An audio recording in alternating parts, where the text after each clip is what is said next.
Wasallam laki harapan diraha. Yang pertama dengan suatu rombongan diraha Fakola. Maka Rasulullah berkata, Manilkom siapakah? Sabda. Maka Rasulullah bersabda, Manilkom siapakah rombongan ini? Kala maka rombongan itu menjawab al-muslimun, orang-orang muslim. Kala maka mereka lagi bertanya, Man anta, siapakah kamu? Kala Rasulullah menjawab Rasulullah.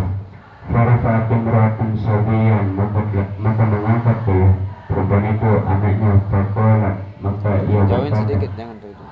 Alihada Jangan hajun, tempel. alihada hajun, apakah anak kecil ini wajib Oh, berhaji? jelas suaranya. Kola Rasulullah menjawab, Na'am walaka ajrun, iya dan bagimu pahalanya.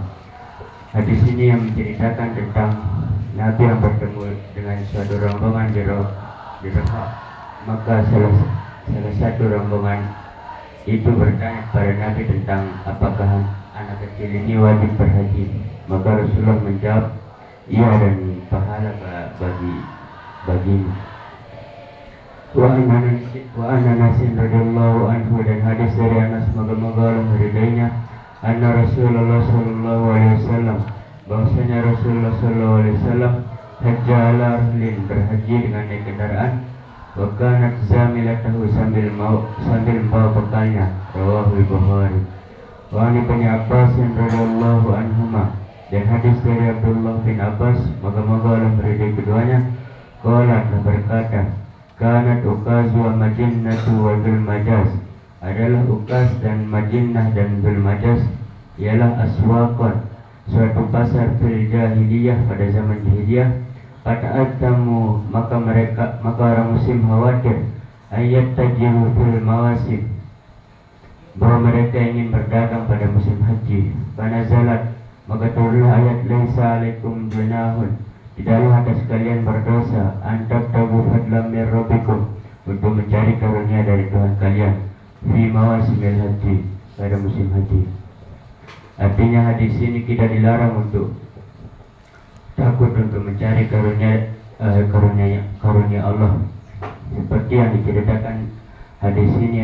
Orang muslim takut untuk berdagang pada musim haji, maka Allah langsung menurunkan ayat, laisa alaikum junahun an tabtagu fadlan min rabbikum. Rawahul Bukhari. Kitabul jihad, babul fadlil jihad, bab yang menjelaskan tentang keutamaan berjihad. Qala Allah Ta'ala, dan berfirman Allah Subhanahu wa Ta'ala, wa qatilul musyrikina kafatan, dan perangilah orang-orang musyrik semuanya, kama yuqatilunakum kafatan, sebagaimana mereka memerangi kalian semua.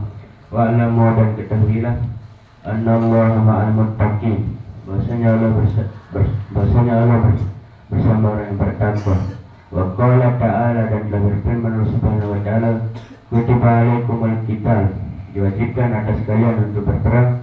Wa huwa kurhun lakum, padahal berperang itu suatu yang kalian tidak sukai.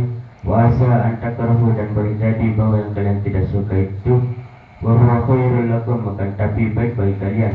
Wa asa an tuhibbu syai'an, dan boleh jadi suatu yang kalian suka itu wa huwa syarrul lakum, akan tapi baik bagi kalian. Wallahu ya'lamu antum la ta'lamun, dan Allah lah yang maha mengetahui yang kalian tidak ketahui. Wa qala ta'ala, dan berfirman Allah Subhanahu wa Ta'ala, infiru khifafan, berangkatlah kalian baik dengan keadaan ringan, wa thiqalan, maupun berat. Wa jahidu bi amwalikum, dan berjihadlah kalian dengan harta kalian, wa anfusikum, dan jiwa kalian, fi sabilillah, di jalan Allah. Wa qala ta'ala, dan berfirman Allah Subhanahu wa Ta'ala, innallaha ashtara minal mu'minina anfusahum, sungguhnya Allah telah membeli dari orang-orang beriman anfusahum, jiwa mereka, wa amwalahum, dan harta mereka, bi anna lahumul jannah, dengan memberikan bagi mereka itu surga. Yuqatiluna fi sabilillah, berperang di jalan Allah. Wa yaqtuluna wa yaqtalun, maka kalian membunuh dan terbunuh. Wa'dan alaihi haqqan, itu janji yang benar dari Allah. Fit Taurat, pada Taurat, wal Injil, dan Injil, wal Quran, dan Quran. Wa man awfa bi ahdihi minallahi, dan siapakah yang lebih tepat dengan janjinya itu dari Allah. Fastabshiru bi bai'ikum alladzi bay'atum, maka bergembiralah kalian dengan jual beli yang kalian telah lakukan dengannya. Wa dzalika huwal fawzul azim, dan demikianlah kemenangan yang paling besar.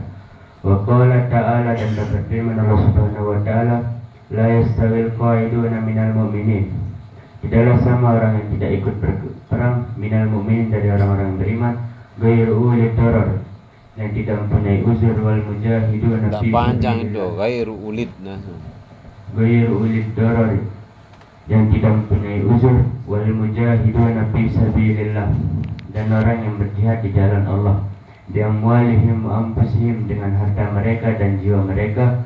Fadalallahu al-mujahidin, telah melebihkan oleh Allah akan orang yang berjihad itu, bi amwalihim, dengan harta mereka, wa anfusihim, dan jiwa mereka, alal qaidin, atas orang yang tidak berperang, darajatan, satu derajat, wa kullan wa'adallahu al-husna, dan setiap janji Allah itu ialah baik, wa fadalallahu al-mujahidin, dan telah melebihkan oleh Allah atas orang yang berjihad itu, alal qaidin, atas orang yang duduk, ajran azima, dengan pahala yang sangat besar.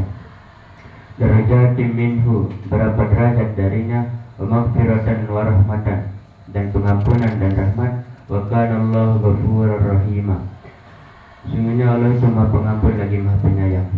Wa qala ta'ala, dan telah berfirman Allah Subhanahu wa taala, ya ayyuhalladzina amanu hal adullukum, hai orang-orang yang beriman, amanu hal adullukum, sudah tadi kan amanu lagi. Sekakah kalian, aku tunjukkan kalian, ala tijaratin, suatu perniagaan, tunjikum, yang menyelamatkan kalian, min azabin alim, dari azab yang pedih. Tu'minuna billah, beriman dengan Allah wa rasulihi, dan rasulnya. Wa tujahiduna fi sabilillah, dan berjihadlah kalian di jalan Allah. Bi amwalikum wa anfusikum, dengan harta kalian dan jiwa kalian. Dzalikum khairul lakum, itulah yang paling baik bagi kalian. In kuntum ta'lamun, jika kalian lakukan. Yaghfir lakum dzunubakum, Kuntum ta'lamun apa tadi? Jika kalian ta'lamun, tak malun, ta'lamun mengetahui. in kuntum ta'lamun, jika kalian ketahui.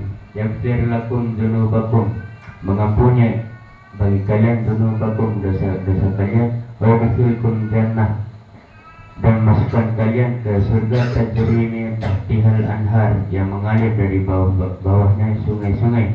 Wa masakin thayyibatan, dan masukkan ke tempat tinggal yang baik, fi jannatin adnin, ke surga Aden. Dzalikal fawzul azim, maka demikianlah keberuntungan yang paling besar. Wa ukhra tuhibbunaha, dan karunia yang lain yang kalian sukai, nasrun minallah, pertolongan dari Allah, wa fathun qarib, dan kemenangan yang dekat. Basyiril mu'minin. Wal ayat fi babi katsiratun masyhuratun, dan ayat pada bab ini banyak dan terkenal.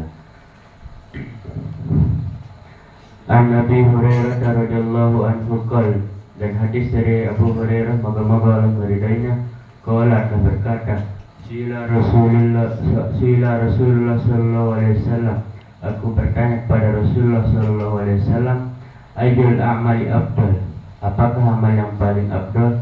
Qala, maka Rasulullah bersabda, imanun billahi wa rasulihi, beriman kepada Allah dan Rasulnya. Qila, tsumma madza, kemudian apa? Qala, al jihadu fi sabilillah, berjihad di jalan Allah. Qila, tsumma madza? Qala, hajjun mabrur. Nah, di sini yang menjelaskan tentang amal-amal yang paling afdal. Yang pertama itu ialah beriman dengan kepada Allah dan Rasulnya. Yang kedua itu ialah berjihad di jalan Allah, yang dimana berjihad itu tidak diwajibkan sama Allah.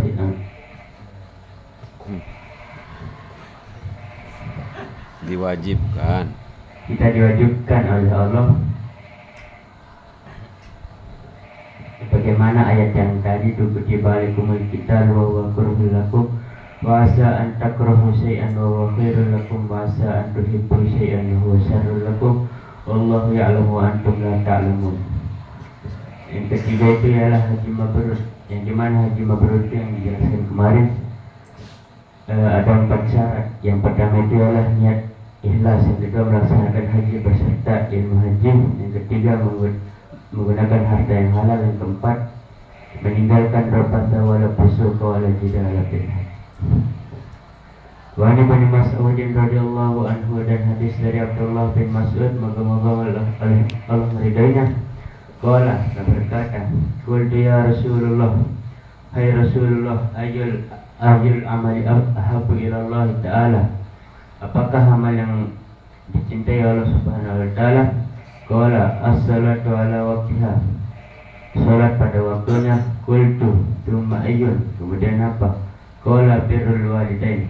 Qultu tsumma ayyun, kemudian apa? Qala al-jihadu fi sabilillah. Hadis ini yang menjelaskan tentang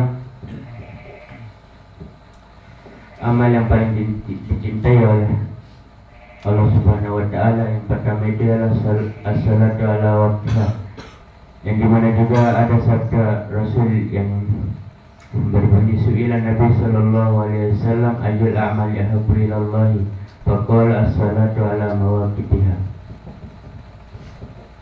Muttafaqun alaih, dipakul Muslim. Allahu a'lam bishawab. Siapa terus itu? Siapa? Oh iya, Rizza. Rizza. Mana Rizza? Kapan dia pulang? Jihad. Sudah kita mati. Tadi ada yang kurang pedih tadi pas dibaca. Mana itu hadis berapa? Yang bilang anak itu wajib dan mendapat pahala, itu mana itu? Ya. An Ibnu Abbas radhiyallahu anhu anna Nabi sallallahu alaihi wasallam laqiya rakiban bil rawha, itu ya. Faqala man al-qawm, qalu al-muslimun, qalu man anta, qala Rasulullah sallallahu alaihi wasallam, yang mana? Oh itu. Farafa'at imra'atun sobiyan. Nah, itu ada perempuan yang datang kepada Rasulullah itu dengan membawa anaknya anaknya laki-laki. Faqalat, maka perempuan yang membawa anaknya itu bertanya, alihada hajjun.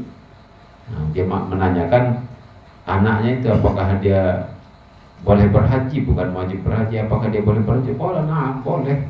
Walaki ajrun, dan bagimu pahala haji yang dilaksanakan anak itu kembali kepada ibunya, makanya walaki ajrun.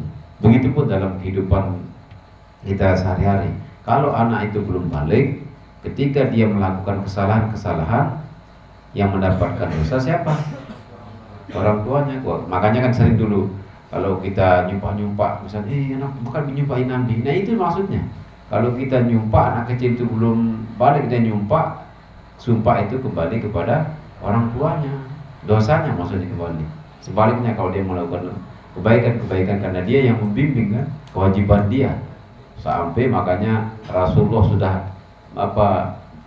menentukan garis-garis, kalau dia umur 7 tahun harus sudah disuruh untuk sholat, harus disuruh, bukan harus dipukul, harus disuruh. Orang tua itu berkewajiban untuk menyuruh anaknya sholat. Begitu dia berumur 10 tahun, dia boleh dipukul ketika tidak sholat. Anak itu belum wajib, tapi orang tuanya wajib memukul, tapi tentu dengan pukulan yang mendidik. Ya, anak belum wajib, tetap sebelum dia balik tidak wajib.